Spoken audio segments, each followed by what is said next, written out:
We have a massive Mavs trade report, and in all honesty, I did not expect to make this video, as earlier today, I got news from my own personal source that the Dallas Mavericks were showing increased levels of interest in a certain player, a player we've talked about on this channel before already, but I personally dubbed it as a non-option for the Mavericks for being far too old and far too expensive. We'd give up too much just to get that one player back, and that player was Jrue Holiday.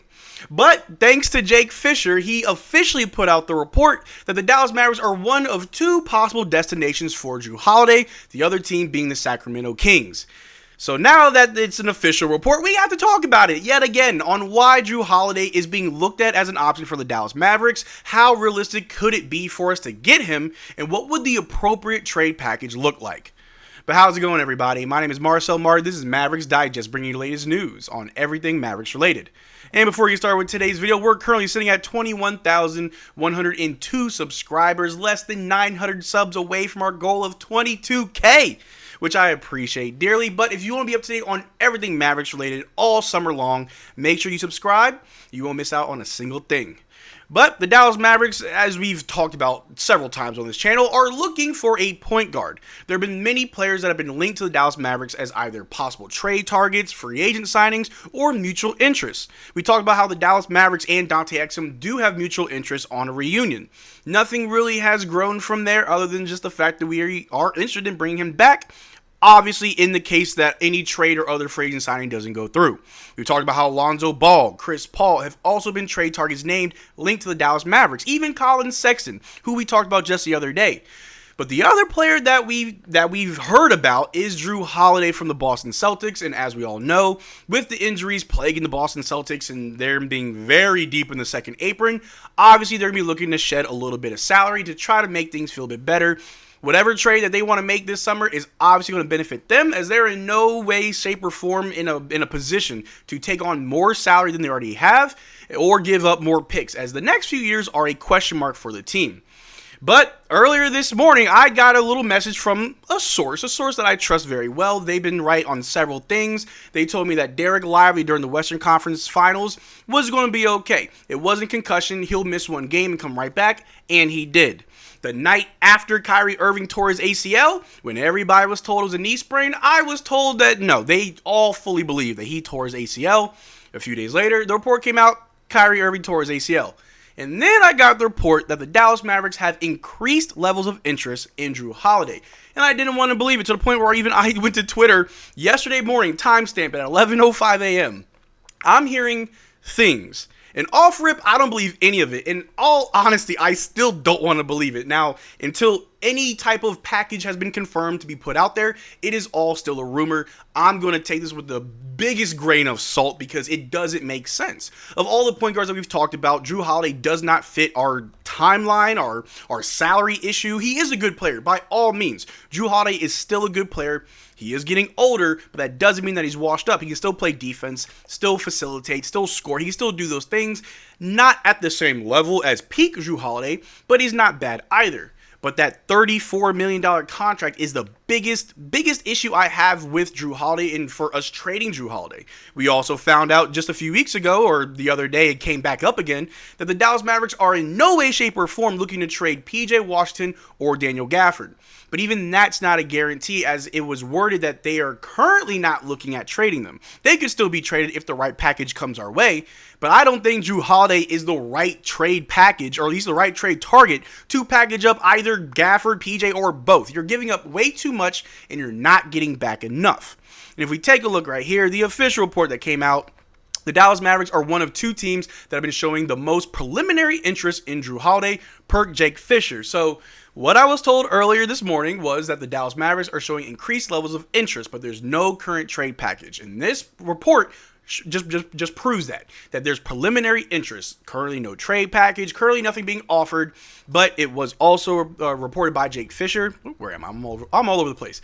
That the two teams I've heard the most have been Sacramento and Dallas in regards to Jrue Holiday. So how good was Jrue Holiday last year as the Boston Celtics lost in the second round? Let's take a look. Last season, Jrue Holiday put up 11.1 points, 4.3 rebounds, 3.9 assists, zero point 0.4 blocks, 1.1 steals, 1.2 turnovers, and 1.6 fouls per game, shooting 44% from the field, 35% from three. The shooting, not that bad. The assists, decent. Rebounding, decent. And, I mean, if you watch Jrue Holiday or if you just have ever kept up with him throughout his career, he has always been seen as one of the league's best guards when it comes to defense. Defense wins championships, so I understand why there's interest between the Dallas Mavericks and Jrue Holiday. I just don't think it's the best possible player available. Again, we've talked about many other players. Colin Sexton, Lonzo Ball, Chris Paul. Those are three that I like more than any other point guard that we've talked about. But Jrue Holiday, I get it. The defense. Cool. I totally do. But I don't like what we may have to give up for him. I don't want to give up any future first-round picks unless we get a first-round pick in this draft. I don't want to give up PJ and Gafford. You're giving up way too much defense for an older defender. And, of course, trade away PJ. You open up that role more for Cooper Flagg at the 4 or the 3. Yes, you trade away Gafford. You can pay Lively down the road, but you're losing depth. And there may be some way, shape, or form that you do get Jrue Holiday, but it may not be the package that the Boston Celtics want, but it may be the package that they'll have to take. But if we take a look right here first at his salary, he's making $32 million this upcoming season, and it increases to 34, then 37.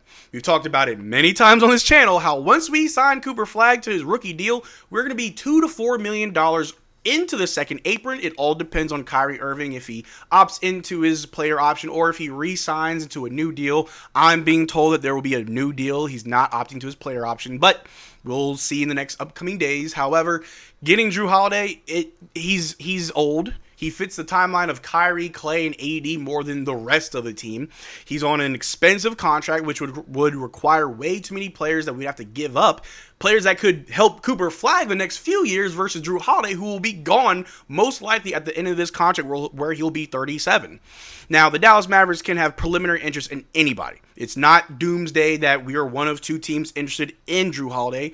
The Sacramento Kings, they've got Zach LaVine, they got DeMar DeRozan, they got Sabonis, all players that I've heard are up for trade, as well as the report that did come out that's saying that the Sacramento Kings are looking for a point guard. Funny enough, they traded away De'Aaron Fox, and now they are looking for another point guard, so maybe they make the mistake in trading for Jrue Holiday. Cool, you go and get him. I'd much rather go out and get somebody else. But if the Dallas Mavericks were to go after Jrue Holiday, knowing that we're not trying to trade Gafford or PJ, then maybe this package is what gets the job done, and throw in whatever picks you may want to make it work. But I tweeted out saying the only package that wouldn't severely piss me off, include whatever picks needed to make it work, but I still don't want this to happen. We send to the Celtics Klay Thompson, Caleb Martin, Jaden Hardy, and we get back Jrue Holiday. Throw in whatever picks you want to make it work. Cool. I don't want to give him any picks at all if this is what it has to be. I still wouldn't like it. We just got Klay Thompson, and for us to turn around and trade him the next year, it feels kind of bad, kind of scummy. Caleb Martin, you're losing defense in those two guys. Jaden Hardy, I think, is going to be included in any trade over the summer. And then we get back Jrue Holiday, which, cool, but we're still dealing with the same issues. If this is the trade that did go down, and this might be the most Mavericks-friendly trade package available, but if that trade were to go down, we still have to figure out how to get out from the second apron when we sign Cooper Flagg. If we don't trade PJ and Gafford, that means we have to extend them next year, and if we're not out the second apron, that makes it hard to extend them. Again, no reason to panic. It's just preliminary. No offers have been given. No packages have been tossed together. Can't really speak for Sacramento. I'm sure they're more desperate than we are. We have options. Stay pat. Wait till after the draft to really gauge the market. I'm pretty sure that's all that's happening. Nico Harrison is gauging the market of certain players. So after the draft, if he has any moves he wants to make during draft night, afterwards, see where we're at, then you make your move. It would be a smart thing for your GM to try to just test the waters now, see what it would cost to get certain players, and then when the moment's right, after the draft, you make your move. So I get it. Jrue Holiday's not a bad player, a good defender. He'd be a great backup, just not at $34, $36 million a year. 20 mil, we could have a conversation. But when you get into the 30 mil, that's the biggest issue. And the Dallas Mavericks issue is we don't have bad contracts. A lot of these players are on team-friendly contracts. The drop-off between Kyrie Irving's contract and then Klay Thompson, who's the third highest paid, is like $20 million. Everybody else are on very team-friendly deals, which is a good thing for us, but it makes it harder when you're trying to trade away bad contracts to free up cap space. But all in all, That's all I got. The Mavericks are interested in Jrue Holiday. It's preliminary. Nothing should come from it, but you let me know in the comment section down below. Do you think that Jrue Holiday is the target for us, that we're definitely going to make a move and he's going to take us all the way to the finals? Or do you believe that this is just fluff, nothing really to talk about, and that there's other players worth going after? Let me know what you think in the comment section down below. We'll have a conversation about it. But that's all I got for you guys today. Thanks for making part of the video. Make sure to check out our Twitter and Discord. Links in the description below. And as always, y'all take care. Drink water. Peace.